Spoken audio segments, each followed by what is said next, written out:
I have no wishes for you, Jenny. And I have nothing to say to you.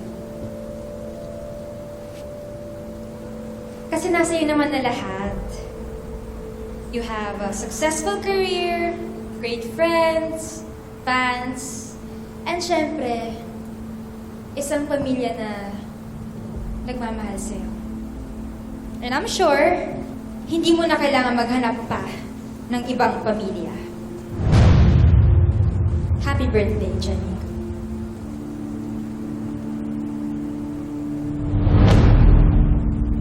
Ano ba naman to si Megan?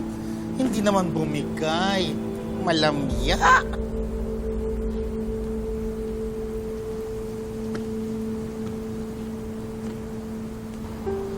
Nak, sobrang bilib ako sa'yo. Kasi lumaki kang mabait at mabuting anak. Kahit kailan hindi mo ako binigyan ng sakit ng ulo. Ay. Oo. Minsan medyo sumusuway ang batang ito. Dahil naman kasi tayong mga magulang, akala natin lagi tayong tama.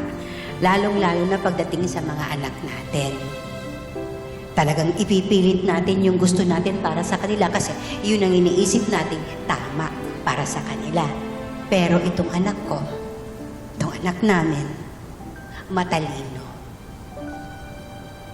Alam niya kung ano ang gusto niya at ipaglalaban niya.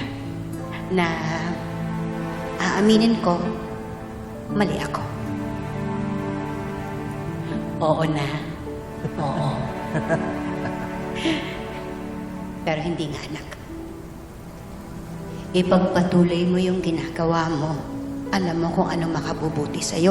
Alam mo kung ano ang tama at mali. Kaya kahit anong sabihin ng iba, kahit anong mangyari sa'yo, laban.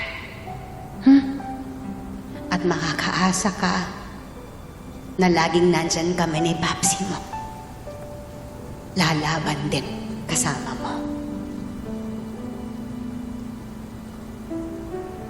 I love you. Love you, Day.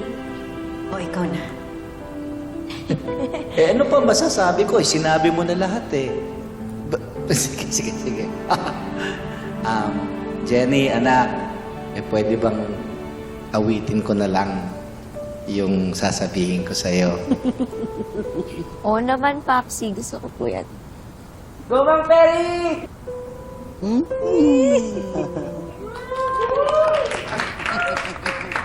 Yes! Pakanta mo yung ikaw nga! Yung favorite ng tatay mo, Jenny!